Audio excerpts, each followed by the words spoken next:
नमस्कार मित्रों, शबरी को आश्रम सौंपकर महर्षि मतंग जब देवलोक जाने लगे, तब शबरी भी साथ जाने की जिद करने लगी। शबरी की उम्र 10 वर्ष थी। वो महर्षि मतंग का हाथ पकड़ रोने लगी। महर्षि शबरी को रोते देख व्याकुल हो उठे। शबरी को समझाया, हे पुत्री, इस आश्रम में भगवान आएंगे, तुम यहीं प्रतीक्षा करो। अबोध शबरी इतना अवश्य जानती थी कि गुरु का वाक्य सत्य होकर रहता है। उसने फिर पूछा, कब आएंगे? महर्षि मतंग त्रिकालदर्शी थे। वे भूत भविष्य सब जानते थे। वे महर्षि थे। महर्षि शबरी के आगे घुटनों के बल बैठ गए और शबरी को नमन किया। आसपास उपस्थित सभी ऋषिगण असमंजस में डूब गए। ये उलट कैसे हुआ? गुरु यहाँ शिष्य को नमन करे, ये कैसे हुआ? महर्षि के तेज के आगे कोई बोल न सका। महर्षि मतंग बोले, हे पुत्री, अभी उनका जन्म ही नहीं हुआ है। अभी दशरथ जी का लग्न भी नहीं हुआ। उनका कौशल्या से विवाह होगा, फिर भगवान की लंबी प्रतीक्षा होगी।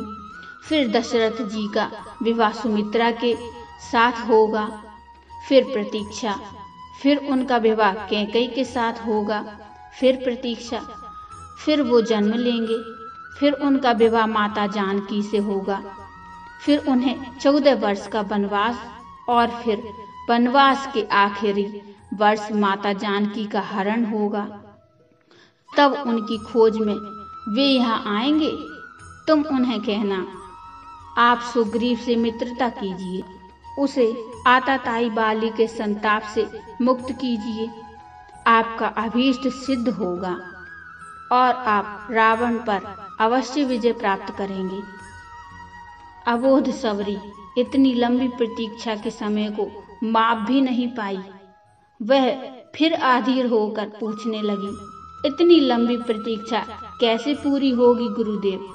महर्षि मतंग बोले, वे ईश्वर हैं, अवश्य ही आएंगे, यह निश्चित है। लेकिन यदि उनकी इच्छा हुई तो काल दर्शन के इस विज्ञान को परे रख कर वे कभी भी आ सकते हैं। लेकिन आएंगे अवश्य।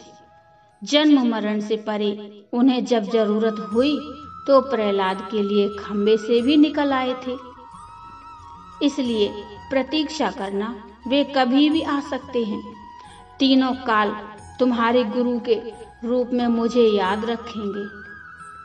शायद यही मेरे तप का फल है। शबरी गुरु के आदेश को मानकर वहीं आश्रम में रुक गई।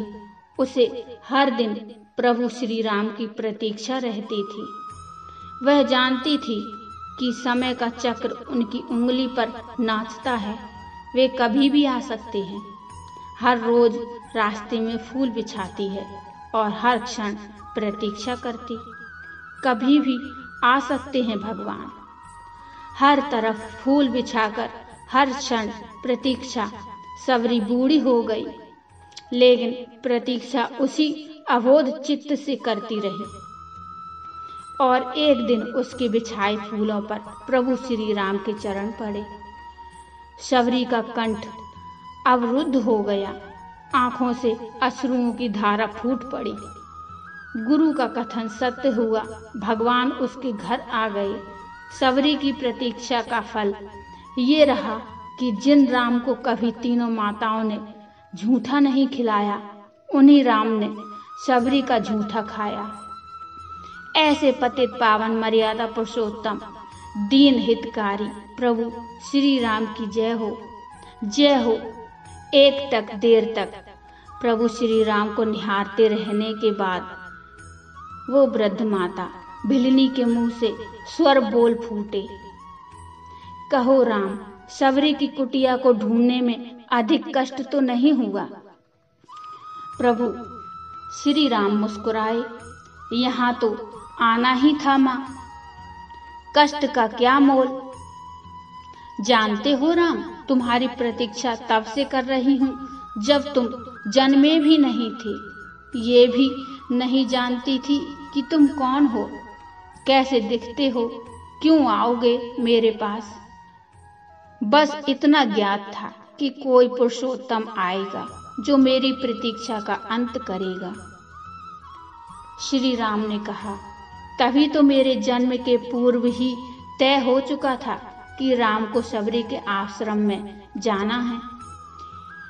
एक बात बताऊं प्रभु, भक्ति में 2 प्रकार की शरणागति होती है। पहली वानरी भाव। बंदर का बच्चा अपनी पूरी शक्ति लगाकर अपनी माँ का पेट पकड़े रहता है ताकि गिरे ना। उसे सबसे अधिक भरोसा माँ पर ही होता है और यह उसे पूरी शक्ति से पकड़े रहता है। यही भक्ति का भी एक भाव है, जिसमें भक्त अपने ईश्वर को पूरी शक्ति से पकड़े रहता है, दिन रात उसकी आराधना करता है। ये वानरी भाव है। पर मैंने यह भाव नहीं अपनाया। मैं तो उस बिल्ली के बच्चे की भांति थी जो अपनी माँ को पकड़ता ही नहीं बल्कि निश्चिंत बैठा रहता है कि माँ है ना, वह स्वयं ही मेरी रक्षा करेगी। और माँ सचमुच उसे अपने मुंह में टांग कर घूमती है। मैं भी निश्चिंत थी कि तुम आओगे ही, तुम्हें क्या पकड़ना। ये है मार्जारी भाव। श्री राम मुस्कुरा कर रह गए। भीलिनी ने पुनः कहा, प्रभु मैं सोच रही हूँ, बुराई में भी तनिक अच्छाई छिपी होती है ना। कहाँ सुदूर उत्तर के तुम, कहाँ घोर दक्षिण में मैं। तुम प्रतिष्ठित रघुकुल के भविष्य, मैं वन की भीलिनी। यदि रावण का अंत नहीं करना होता तो तुम कहाँ से आते। राम गंभीर हो गए और कहने लगे, भ्रम में ना पड़ो मां। राम क्या रावण का वध करने आया है। रावण का वध तो लक्ष्मण अपने पैर से बाण चलाकर भी कर सकता है।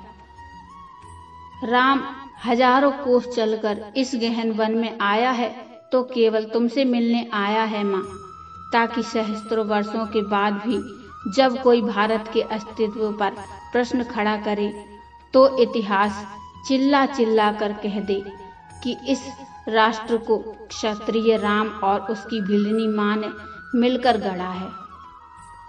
जब कोई भारत की परंपराओं पर उंगली उठाए तो काल उसका गला पकड़कर कहे कि नहीं, यह एकमात्र ऐसी सभ्यता है जहां एक राजपुत्र वन में प्रतीक्षा करती एक वनवासिनी से भेंट करने के लिए 14 वर्ष का वनवास स्वीकार करता है।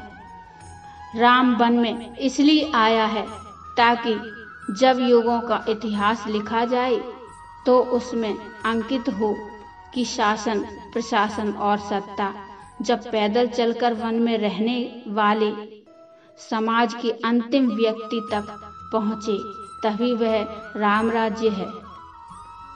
राम वन में इसलिए आया है ताकि भविष्य स्मरण रखे कि प्रतीक्षाएं अवश्य पूरी होती हैं। राम रावण को मारने भर के लिए नहीं आया मां। माता शबरी एक टक राम को निहारती रही। राम ने फिर कहा, राम की वन यात्रा रावण के युद्ध के लिए नहीं है माता। राम की यात्रा प्रारंभ हुई है भविष्य के आदर्श की स्थापना के लिए। राम राजमहल से निकला है ताकि विश्व को संदेश दे सके कि एक माँ की अवांछनीय इच्छाओं को भी पूरा करना ही राम होना है।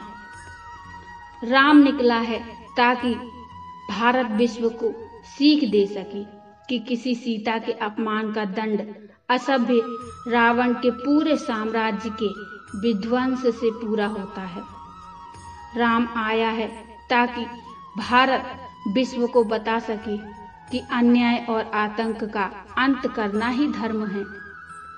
राम आया है ताकि भारत विश्व को सदैव के लिए सीख दे सके कि विदेश में बैठे शत्रु की समाप्ति के लिए आवश्यक है कि पहले देश में बैठी उसकी समर्थक शूर्पणखाओं की नाक काटी जाए और खरदूषणों का घमंड तोड़ा जाए। और राम आया है ताकि युगों को बता सके कि रावणों से युद्ध केवल राम की शक्ति से नहीं बल्कि वन में बैठी शबरी के आशीर्वाद से जीते जाते हैं। शबरी की आंखों में जल भर आया। उसने बात बदल कर कहा, बेर खाओगे राम? राम मुस्कुराए, बिना खाए जाऊंगा ही नहीं माँ। शबरी अपनी कुटिया से झोली में बेर लेकर आई और राम के समक्ष रख दिए। राम और लक्ष्मण खाने लगे तो कहा, बेर मीठे हैं ना प्रभु? यहाँ आकर मीठे और खट्टे का भेद भूल गया हूँ माँ। बस इतना समझ रहा हूँ कि यही अमृत है। ये सुनकर शबरी मुस्कुराई और बोली, सचमुच तुम मर्यादा पुरुषोत्तम हो राम। तो बोलो, मर्यादा पुरुषोत्तम भगवान श्री राम की जय। मित्रों, ये कथा आपको कैसी लगी मुझे कमेंट में बताइए। कथा अच्छी लगी हो तो लाइक कर दीजिए और चैनल को भी सब्सक्राइब कर लीजिए। मिलते हैं फिर एक और नई कथा के साथ। तब तक के लिए जय श्री राम।